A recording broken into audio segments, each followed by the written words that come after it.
You know, there's several games that this has been true about, but I don't think I've ever actually had a preface about. And that is, there is no way I can discuss every element of this game. There's simply too much there.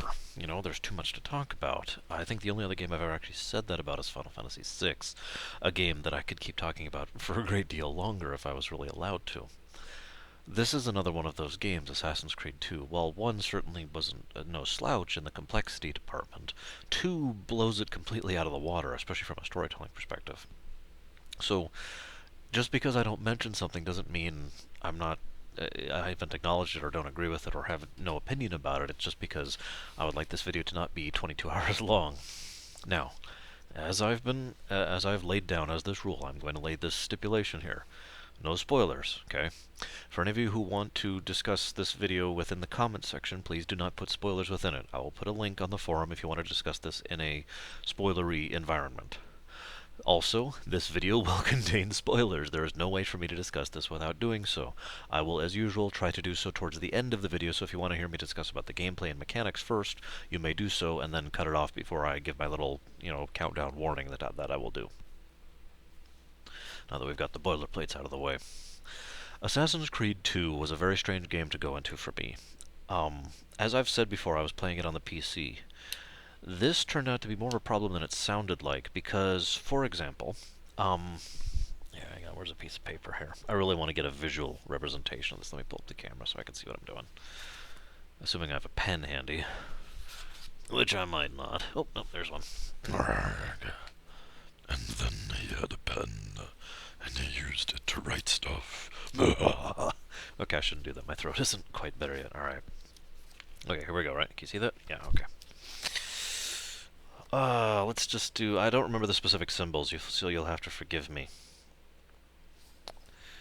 So I'm just going to draw some random symbols here, because that's kind of the point. Alright. So, you're going through the tutorial. Now, this game does have a tutorial. Hit this button to do punch, right? But when it says hit this button, what it does is it says hit this button to punch. Whoops, wrong fingers. There we go. Hit this button up here to punch, okay? And I'm like, what the heck is that button? And so then later on it's like, hit this button in order to dash. What's that button? And then it's like, hit this button in order to start climbing walls and stuff. There's a thing right at the beginning where you have to beat your brother in a race up to, or is it your friend? Shoot, I already can't remember, because he kind of goes away quickly there. In a race towards the top of this church house thing, and I failed that so miserably because I couldn't figure out what the run button was at first. Now what I had to do, literally, was I had to go and enter the configuration to set up the key bindings, and look and say, okay, little squiggly thing is apparently left shift, and little squiggly, and I had to associate. I had to add it added another layer of frustration to the gameplay. It wasn't until several hours into the game that I had gotten sufficiently used to squiggly equals left shift and little strange symbol equals, enter and stuff like that, that I actually knew what the heck I was doing. And this is probably actually one of the bigger problems with Assassin's Creed 2. I've heard this complaint. Before you think I'm talking about PC versus console, let me make it clear that I've heard this complaint with regards to the controls on the PS3 or whatever as well. It's the same damn problem, because it's incredibly unintuitive. Instead of just saying, hit left control to do this, or hit A to do this, or hit X to do this, or whatever, hit circle, hit something. It's like hit little squiggly line in order to do something, and so you have to add this extra layer of mental association there in order to actually play the damn game. That was a big hurdle for me, in all honesty. I don't mean big as in it took me longer than a few hours to overcome, because I already mentioned that. Big as in that was poor design philosophy. That was a flaw in the game's presentation, and I didn't have that problem, if you'll notice, in Assassin's Creed 1. That never came up. So that's the very first thing I want to get out of the way right off the bat. That was just irritating and annoying, and I have yet to hear... I'm sure some of you out there are going to be like, oh, I had no problem with that, and that's fine. But all of the people I know personally had the exact same problem, regardless of what version of the game they were playing.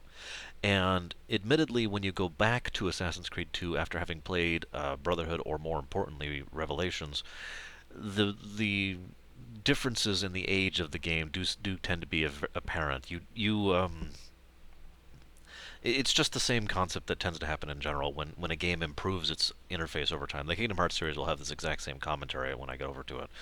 The game simply becomes easier, more fluid, more enjoyable to play as the game series goes on. That's just kind of natural as long as they know what they're doing. Now, one of the things I want to emphasize right off the bat is the interesting design of storytelling style here, okay? In Assassin's Creed 1, you joined Altair pretty much at the peak of his career for all intents and purposes, literally. I mean, he was already the best assassin when you very first see him. And then you play through him proving that he is the very best assassin by not even needing all of his tools or abilities in order to accomplish all these incredibly difficult assassinations against the Templars. Now, in Assassin's Creed 2, the very first you see of Ezio Auditore is him being born, and you actually play as him being born. Use this to wiggle your head and use this to move your hands and stuff like that. Seriously. And then you see his early life, and then you live through him growing up a bit. You basically see the vast majority of Ezio's life, at least the pertinent parts, as you go through it. Especially if you have the DLCs. Yes, I did have the DLCs for those of you who are curious. So I will be talking about those at least in part, but I'm getting ahead of myself. So as you're going through this game, you really are seeing all points of Ezio as an individual, and he does grow significantly, obviously, because you literally see him from youth to adult during the course of this game. Now, um, one of the other differences between Assassin's Creed 1 and 2 is the combat style. I've already mentioned this, but I want to talk about it again here, where it is slightly more relevant. Altair was a precision fighter, someone who would only even get into a fight if he meant to. Ezio is without question a brawler, someone who is a frontline fighter. And in the archetype thing, he is the warrior. He's the guy who's right up there, just pwah, pwah. Even before you get all of the assassin's gear, right off the beginning, I ended up just kind of running around the city a bit and ended up pissing off some guards for some reason. I didn't actually mean to. And I got surrounded by 8 or so guards. Now I was worried because I'm talking about the first time I was playing this, not my most recent playthrough. And I was rather worried because I remembered 8 or so guards in Assassin's Creed 1 meant possible death and very twitchy reflex counterattack gameplay. No, no, I just mowed through them, just wiped the floor with them. And mind you, this is just with my bare hands, just knuckle brawling. And I had to comment on that because that is very much the tonality of it. Ezio is very much the fighter. He will be taking on dozens upon hundreds of other people throughout his career because he is a warrior, right? And it also serves to emphasize some of the difference in his personality. As we will learn throughout the course of this and the next game, Ezio is very much a good frontline commander type person with a great deal of charisma and leadership to him. But I call him more a commander than a leader, because Altair was very much the opposite. He was a very wise, intellectual kind of a guy who really put a great deal of thought and forethought into things. He was more a leader than a commander, whereas Ezio is the commander, and those are two very different things when you really get down to it. And this is something that is emphasized throughout the course of the game. The beautiful speech that Ezio gives during the bonfire of the vanities. God, I don't know why I stuck on that word. Towards the end, when he kills the poor guy, rather than letting him, suffer horribly, and gives his beautiful speech about how this isn't how it goes. Just because he has wronged you doesn't mean you torture and humiliate him. That's no better. Makes you no better than the enemy. That kind of a thing. Was very Ezio and very much the commander. And there's still a charisma there. It's not like he's not a bad leader. It's just that he is much more at home being the general. This is a good way to put it. The difference between a general and an emperor, if you follow me here, or a king, or whatever term you want to use here. Obviously, I'm kind of skipping ahead quite a bit here, so forgive me, but it's so relevant to even here right at the beginning because it's all on display right at the beginning. Now, one question, actually, you know what, I want to save that for later. I'm going to make a note about that so I don't forget it. Hang on just a second if you'll forgive me. In Assassin's Creed 2, there we go, the Templars you encounter are much more obviously evil than they were in Assassin's Creed 1. I think this is also a necessary thing for two very important reasons. One is the very distinct contrast between 2 and 1, but the other reason is far more important in its own right. one of the things I didn't talk about in 1 is something that I felt was more relevant here. In Assassin's Creed 1, it's never stated outright, but it is often hinted that the Templar Order essentially began with those 10 individuals back in Assassin's Creed 1. While there was more to it, and they had more reach than that, and obviously they kept going, ultimately the general point was that that was the beginning of the Templars, right? And it makes a lot more sense to see the Templars as misguided or well-intentioned or sympathetic, and when they're at their start, because most such organizations do tend to start with good intentions in mind, right? That this is very normal here in real life, in addition into fiction.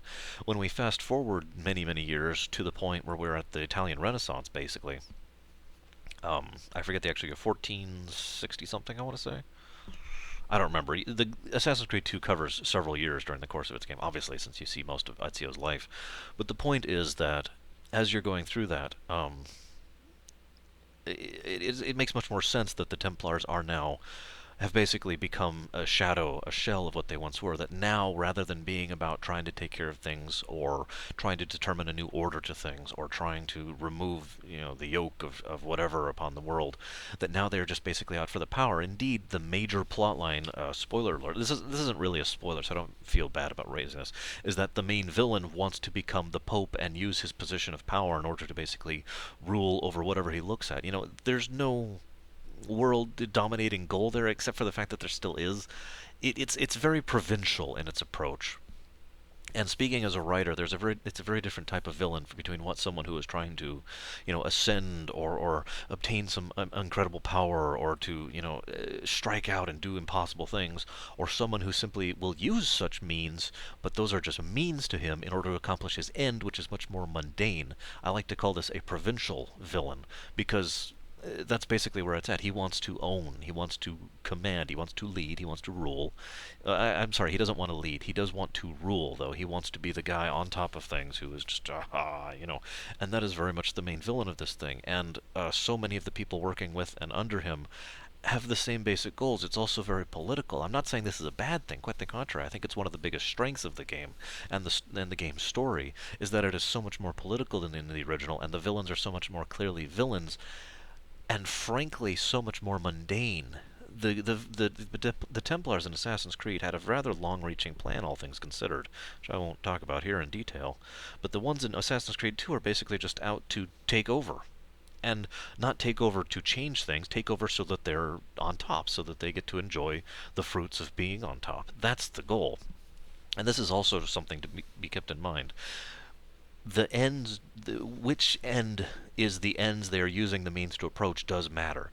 If the ends are we want to rule, then there can be said to be something about that, whether they believe that they can change things or whether they believe that things would be different under their rule or whatever. But when the ends is actually a step past that and to enjoy the benefits of rule, not ruling itself, at that point, it is much more cut and clear that these are simply bad, selfish, self-indulgent kind of people who simply want to enjoy being on the backs of others for all intents and purposes. And I thought that was a good contrast, especially for Ezio, who ultimately is a lot more black and white of a character than Altair, who is far more gray. I'm not saying that's, again, a bad thing. I'm just saying this is in contrast. Ezio had a very strong moral code, and while it took some time to develop, by the time we got to the end there, it was very well developed. The scene I just mentioned in the Bonfire of the Vanities is a great example of that. Oh my. Now, one of the... I'm sorry, I've kind of gone off in a bit of a tangent here, so forgive me.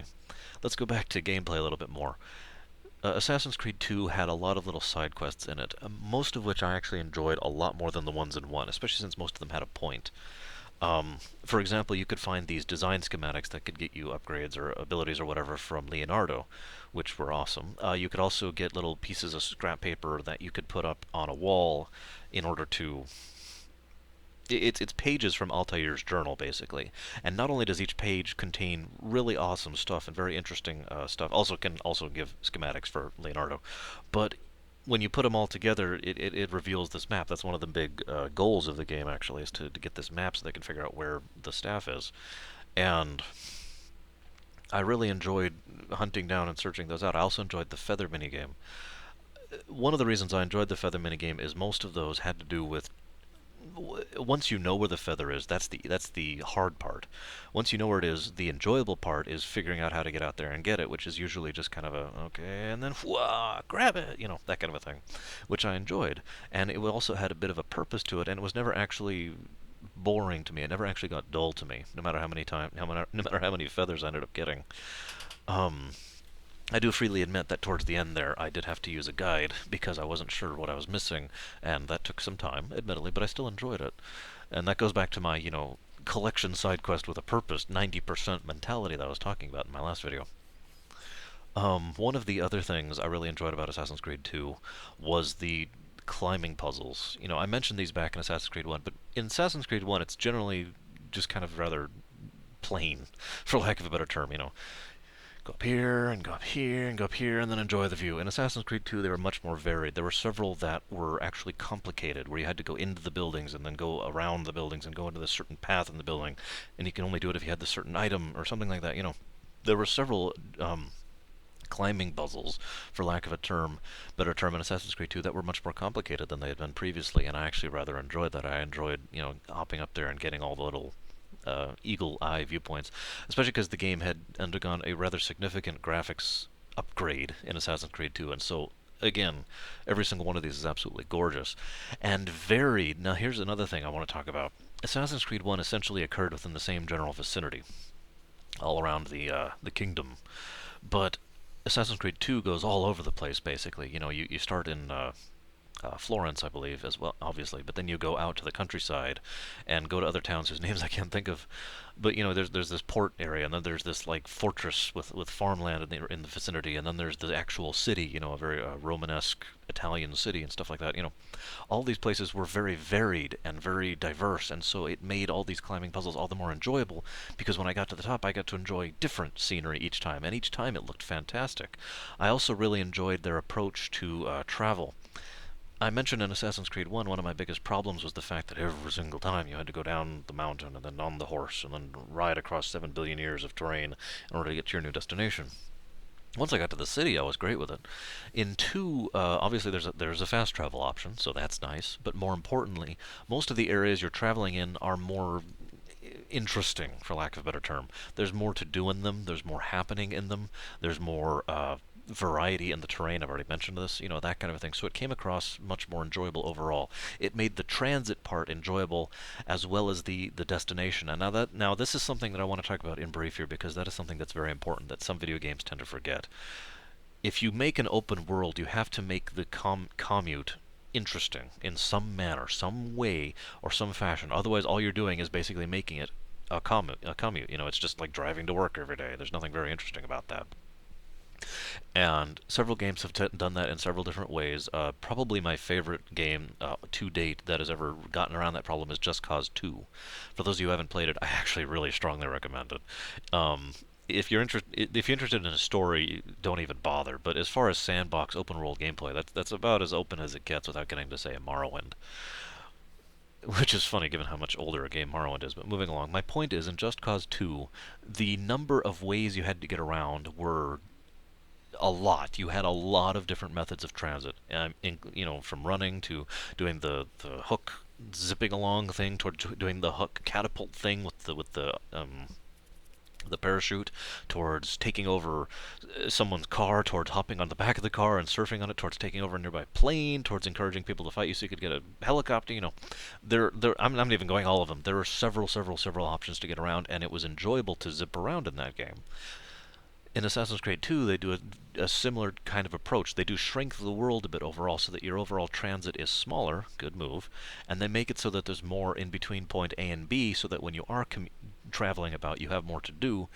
And again, finally, there's that fast travel system. So if you don't feel like doing any things or you've already done them, you can just skip the whole rigmarole and say, I want to go to point B now. And I like that. And I think they did an excellent job with that. Now, you'll forgive me, my throat's starting to give me problems. Ugh.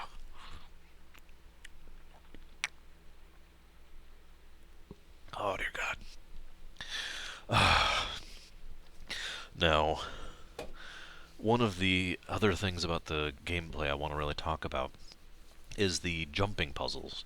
I already talked about the climbing puzzles.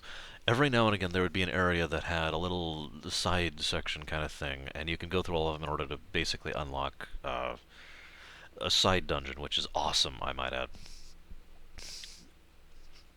I don't actually know how to probably describe those. Jumping puzzles pretty much gets the point across, but for anybody who's played this game, you know that jumping puzzle doesn't suffice for something that is so developed around parkour as this one is, especially Assassin's Creed 2, which is going in line with Ezio's more physical brawler style of everything, basically. It is much more athletic than the jumping puzzles we had back in Assassin's Creed 1. And you can several of these are so brilliant. I mean, going through a church that's being remodeled, or going through a cave that has ancient traps laid up in it, stuff like that. It hits pretty much the gamut, and every single one of them I enjoyed immensely. It was arguably probably my favorite parts of the game as far as pure gameplay goes, other than the combat, as I already mentioned. And every single one of those was awesome. And they did actually ultimately have a point too, because when you do all of those and you unlock the super little jumping puzzle of doom thing, which is timed, you get a beautiful piecemeal narrated story about the original Auditore and what originally happened and how this all started. And I don't want to spoil that one. It's just incredible. I really enjoyed it. It was very much worthwhile to me. Now, I'm trying to think if there's anything else I really want to go into as far as mechanics of the game, believe it or not, because I've already covered a decent amount of this in Assassin's Creed 1. Hmm. I guess I could talk about the parkour sections in general. There are several parts in the game where you have to do what are effectively races. A lot of little side quest type things where you have to race to this guy, or catch this guy, or get to point A to point B within a certain time period, that kind of thing. And again, this goes more to that more athletic side that Ezio had than Altair did. You really do. Those sections are challenging in their own right, but they're incredibly fun. I really cannot possibly stress that enough. There's something incredibly enjoyable about the fluid nature of parkour being performed in such a manner. In real life, doing parkour is extremely difficult, extremely dangerous, and doesn't really. It obviously has a flow to it, but when you're doing it, speaking from a degree of experience here, you're not thinking about the flow, you're thinking about your next three steps, right? When you're in a game like this, you can actually take a step back because you're not the one actually, jumping and grunting and climbing on stuff, and actually appreciate the fact that it is basically this flow. And one of the interesting things is the control scheme emphasizes that. You don't hit up, jump, and then hit this button in order to grab, and then move over here and do this. There's not this or this while you're playing. There's this. Now this may not get the point across perfectly here, but my point is, buttons pull multiple duty while playing this game, and it's been argued that that was done in order to make it more accessible to the consoles, but I disagree. I think it was done for this purpose I'm mentioning right now.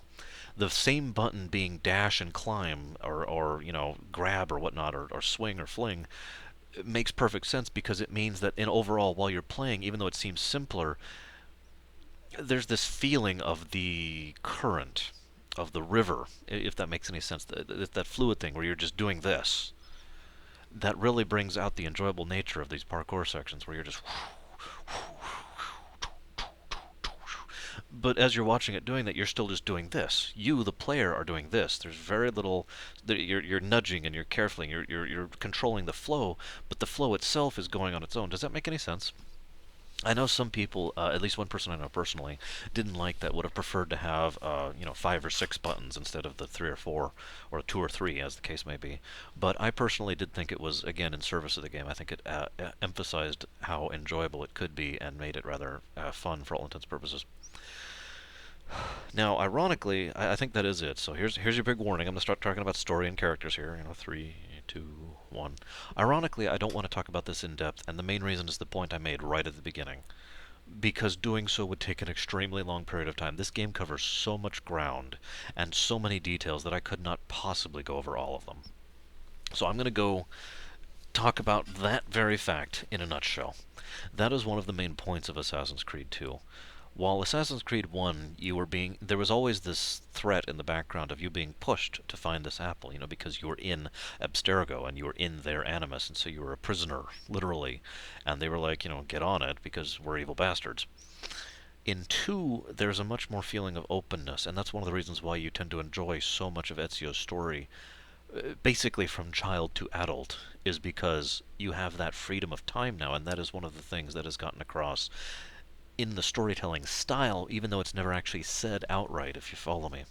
And so they have the freedom from a storytelling perspective to give you more details. You do see Ezio's younger life. You do see what happens to his father. You do see what happens to that first man.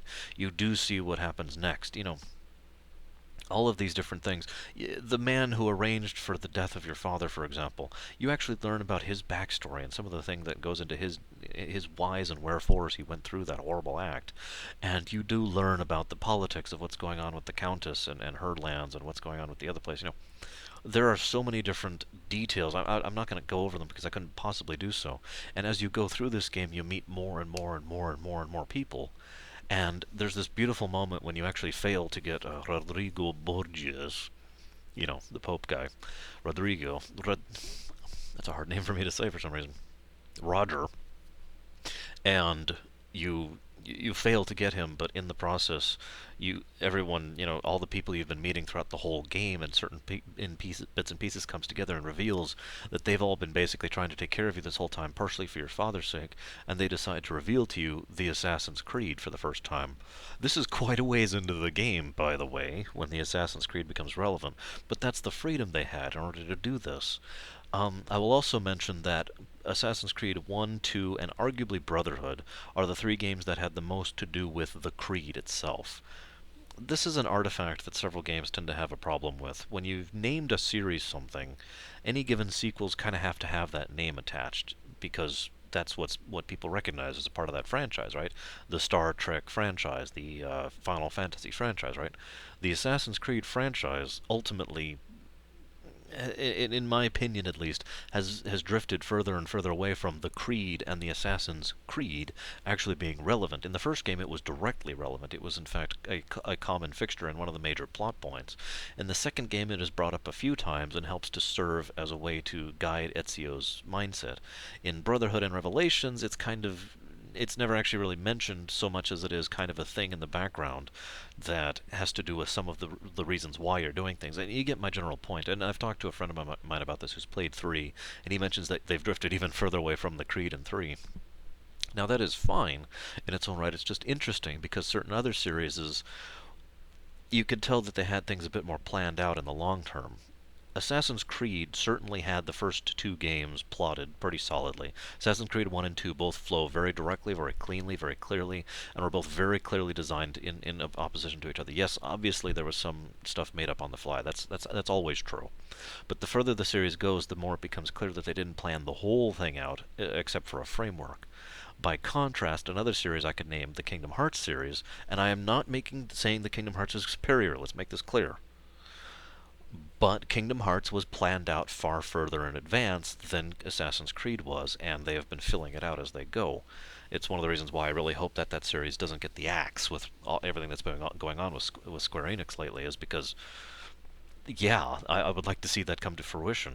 It would be like Babylon 5 being cancelled after Season 4. And those of you out there know what I'm talking about, know exactly what I mean with that. Now, several other series, have a similar problem. Devil May Cry. Let me pull that one out. The Devil May Cry franchise term made perfect sense within regards to the first game, and a degree of sense with regards to the third game. But ultimately, the term has become almost pointless, especially by the time we've gotten to DMC, the most recent one, and they're just calling it that because that's what the franchise is named. You could argue the Final Fantasy series also has that same problem, since the original Final Fantasy was named that for very good reasons, but now they've got the name attached to the franchise, so they have to keep calling the further games Final Fantasy, if you follow my logic here. Ultimately, I'm just mentioning this because it's interesting in light of this game specifically, Assassin's Creed 2, which would be much better described as, I don't even know how to describe it actually, so I suppose I'd have to put more thought into that. But it really approaches the overall Creed aspect of the Assassin's Creed series from a completely different angle, as opposed to someone who is basically relearning it and then becoming the main proponent thereof. You're someone who has having it introduced to their life when they themselves are basically at their lowest, and deciding to adhere to it, and ultimately learning the overall benefits thereof, and eventually becoming someone who himself proclaims it.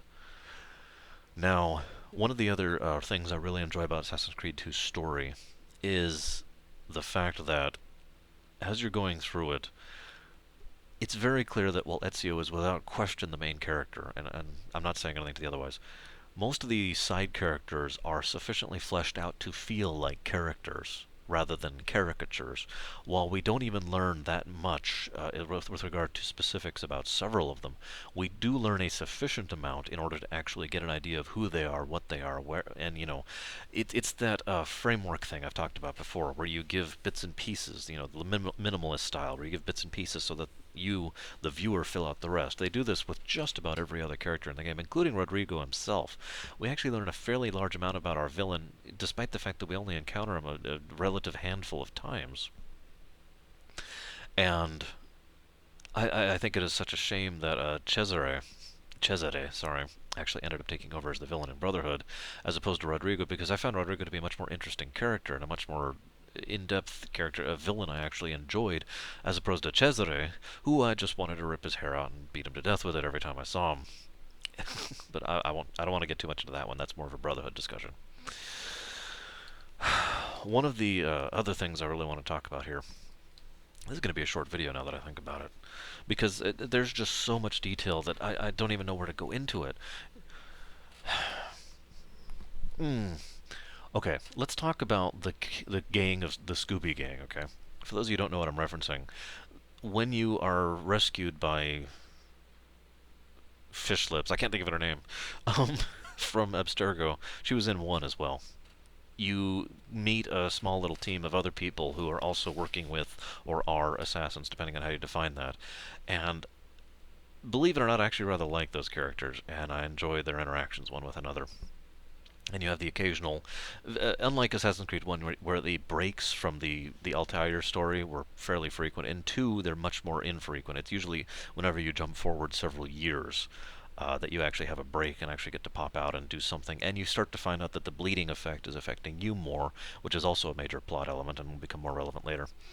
But my point is that those other characters, again, felt very much like characters. They took that same approach in character design to make them be more fleshed out than simply caricatures. Even the British, jerk guy has more layers to him than it appears, and it's very clear that he does actually care. He does actually give a damn, and he portrays this in his word choice, in his tone as he's talking. And the geeky chick, for lack of a better term, I'm sorry, I'm so bad with names, I don't remember either of the names.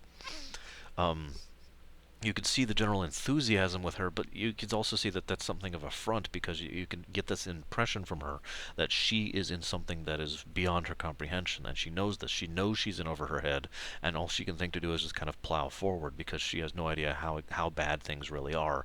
Or worse, she does, and she doesn't know how to cope with that. You get these layers with these characters as you're interacting with them. Very well done, very well done. Very much enjoyed. One of the one of the other things I really enjoyed about Assassin's Creed 2 was I've mentioned before the combat is much more the brawler style, and enemies basically were no longer something to be afraid of. The game is admittedly rather on the easy side, all things considered, especially compared to 1. I don't think that's a bad thing, personally. I think if it had gotten even easier than this, then yeah, we probably would officially have a problem. But I think this level of relative easiness is a good thing, because it is again in service of defining who Ezio is. It's like having what's a good example of this right off the top of my head? I'm actually failing at coming up with one. Well, actually, you know what? Let's go to the Elder Scrolls. It's like in just about any Elder Scrolls. You, the main character, are basically stronger than anything else around. While that may change based on individual specifics or certain things, generally that's true. That is true because there is a lore reason that is true. You are the hero of this particular event as defined in prophecy, and actually no, I haven't talked about this already. I will talk about this in the future. And so there is a very defined reason why you are a head above everyone else around here. The same thing is true in Assassin's Creed 2.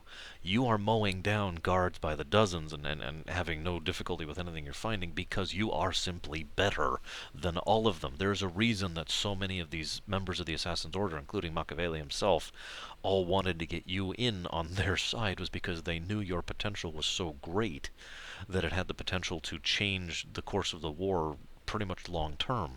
It is unfortunate that the original ones, the old ones, whatever they called, decided to intervene instead. And well, let's go ahead and talk about spoilery things here, shall we? This is where we're really going to start getting into spoilers. In Assassin's Creed 1, we learned that there was technology of a significantly advanced design back in the time of the Crusades. In Assassin's Creed 2, we learned that there was in fact an old race which was incredibly advanced scientifically and technologically.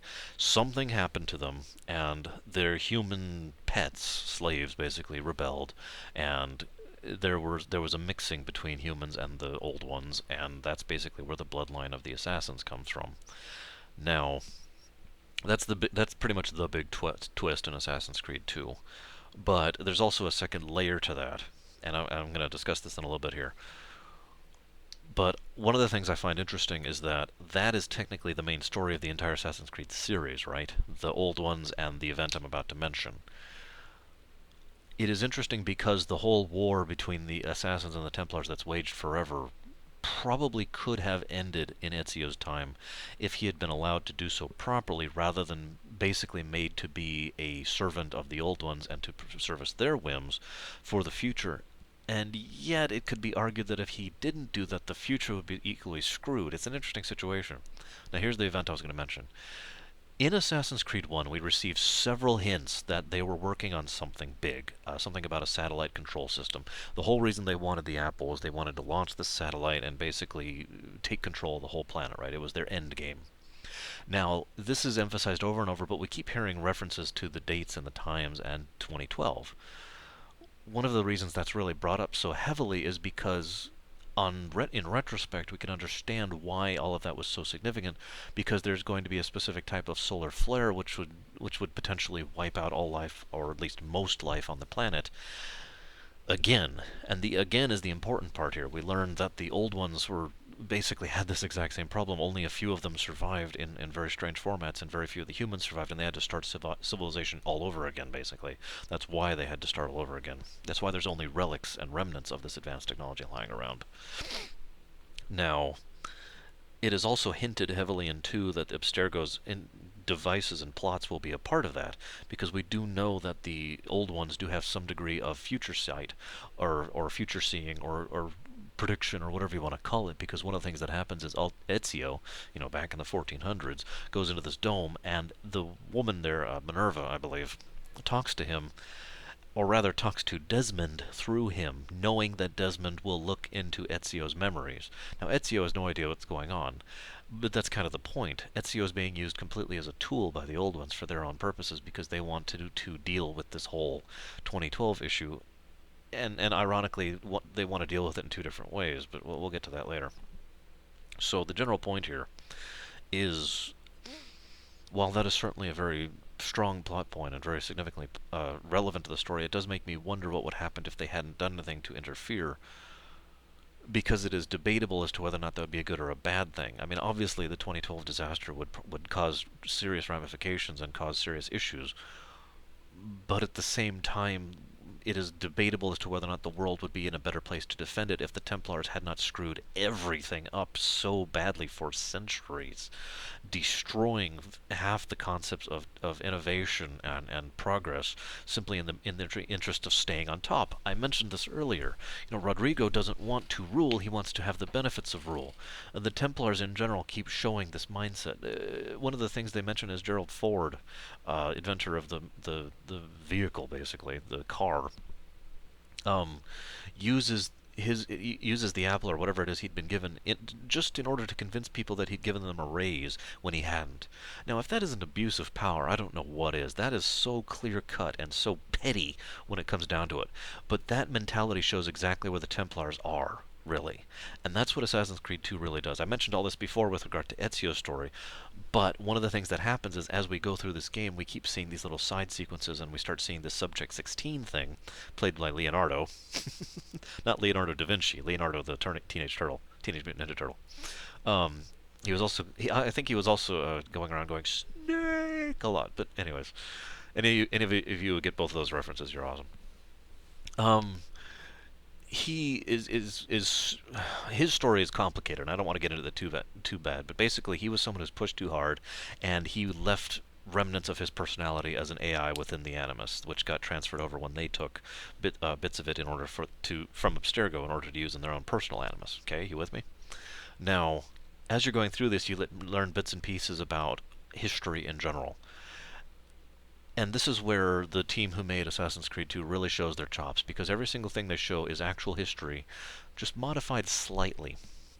And you could call it conspiracy theorist if you want, but frankly, I call it terrifying, because every change they made is so minute, and every single one of them makes sense. The Ford thing I just mentioned is a perfect example.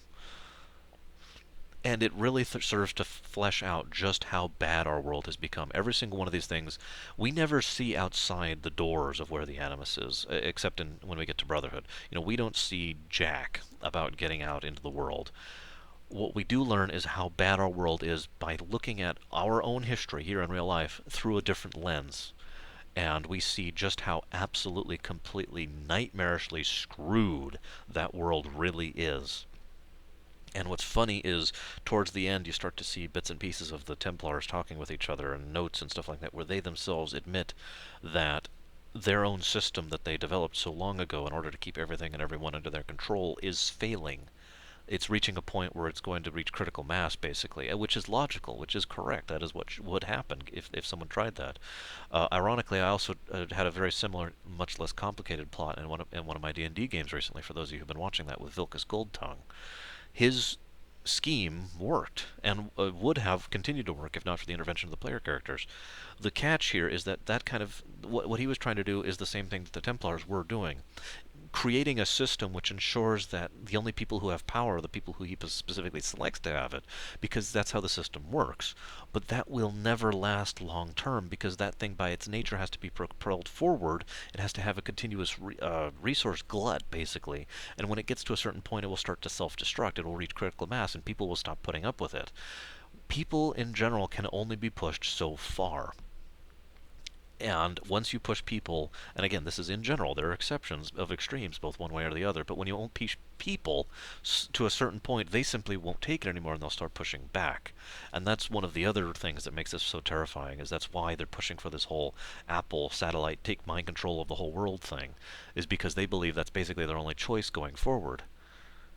And that itself is absolutely terrifying, not because of the whole mind controlling the world thing, but because in their mind, their only choice is to mind control the world.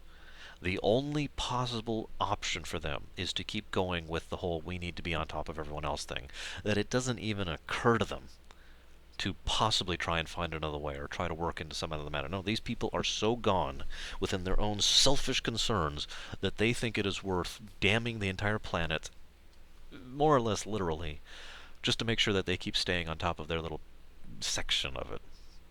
And that really speaks to the villainy of the Abstergo Corps and the Templars in general within the modern era. And that's one of the things what we really have to credit Assassin's Creed 2 to. We learn a little bit more about the Templars in further games, but 2 really does flesh out what's going on in the modern age. And it sucks. I don't mean it, I mean the modern age is sucking. I don't mean that their presentation of it sucks. Um, One of the things I really enjoyed in this was there was no real last dungeon. I mean, there was, but it's interesting because in Assassin's Creed 1, the final dungeon, if you could call it that, was one long battle from hell in a game where you were trying not to fight most of the time, and then the slog through the zombie city, which also involved several terribly difficult fights.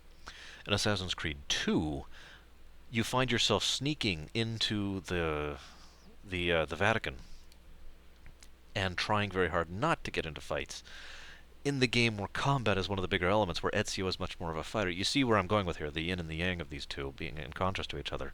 And I thought that actually worked very well. That whole Vatican sequence was one of my favorite sections of the whole game in general. And then you get down to Rodrigo and actually start fighting him. And again, we have a very satisfying last boss, which is hilarious because you'd figure a relatively fat Italian politician versus Ezio would be just a curb stomp that takes about a quarter of a second and then another half a second in order to wipe the stain off of his boots. But what happens is he has the staff and he uses it very well. Again, this is a theme that I mentioned back in Assassin's Creed 1, making a last boss actually competent and capable of taking on the main player character, in this case Ezio, because he is using this advanced technology. While there's obvious reasons for doing that, in order to make it so that the fight is worthwhile and not stupid and takes a quarter of a second, one of the other reasons is to emphasize one of the big points of the whole series, to really get across just how dangerous these items really are.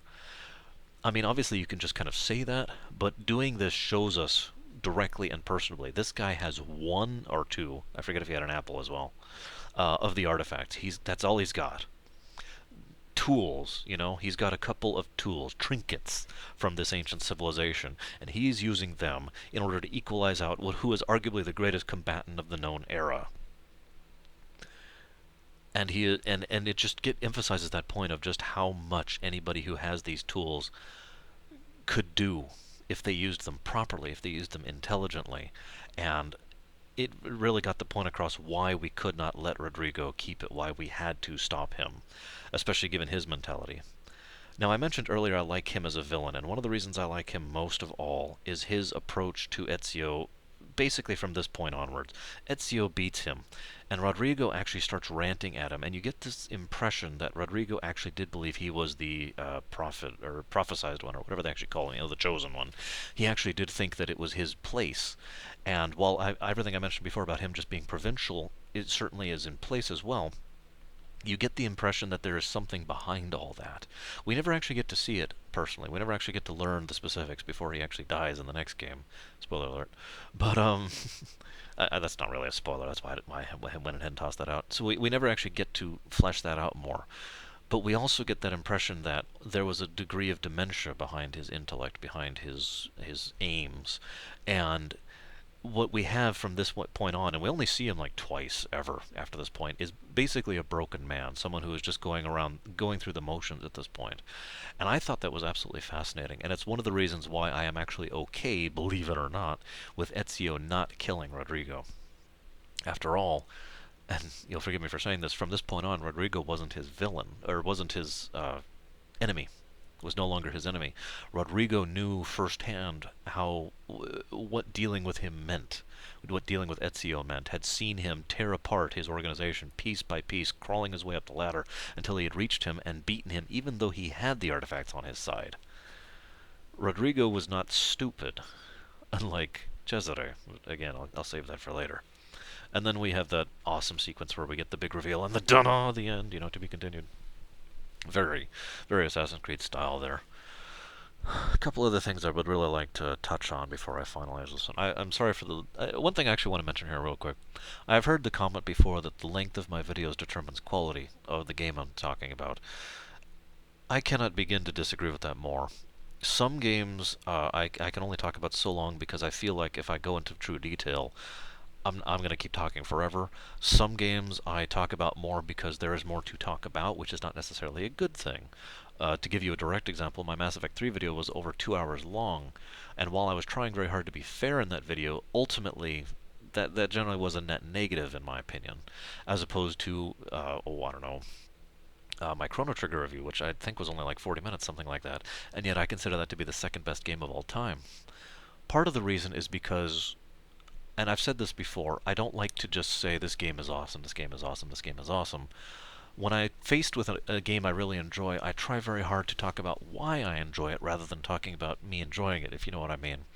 I certainly enjoy it. I certainly want to enthuse about it. I certainly want to get that across, that motivation that pushes me to keep doing these videos, despite everything.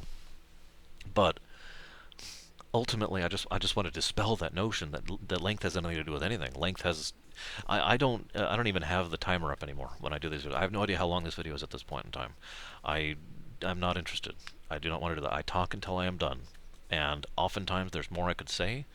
And actually, I take that back. All of the time, 100% of the time, there is more I could say, but logically, I have to pull the plug some point, especially since my throat's been giving me issues.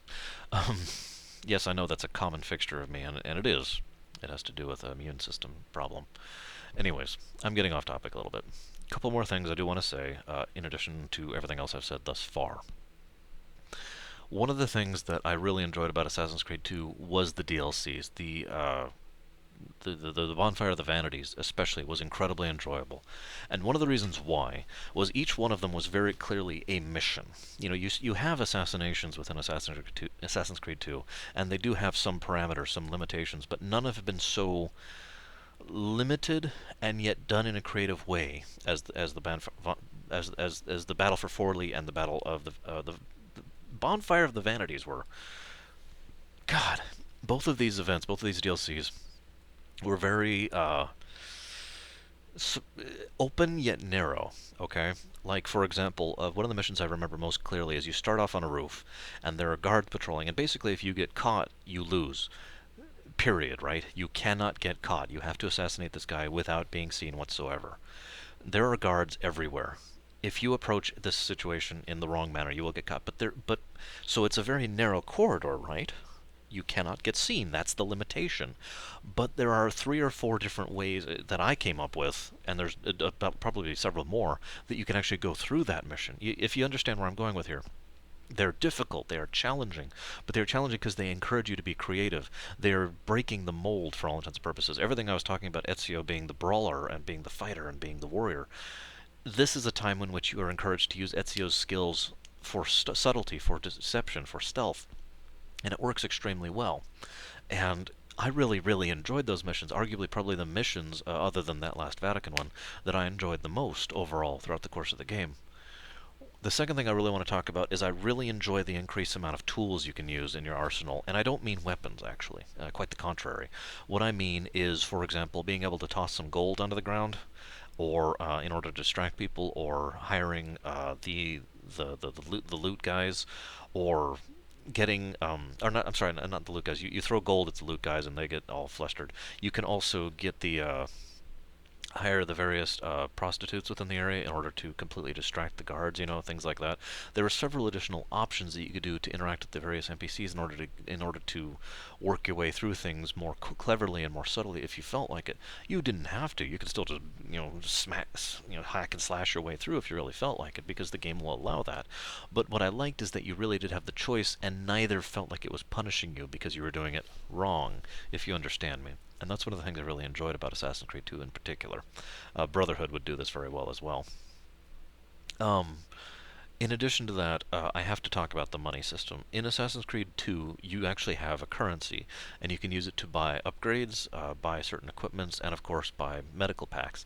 Now, this is interesting because, for all intents and purposes, this is the game. I mentioned in Assassin's Creed that your synchronization bar, which was effectively your health bar, had very serious ramifications within the course of the story because what it meant literally and definitively was that Altair never got hit. Altair never screwed up because he was just that good. Ezio is not that good, especially since he's still learning basically through the entire game. It's not until Brotherhood that he's actually become, the elder assassin of this particular era.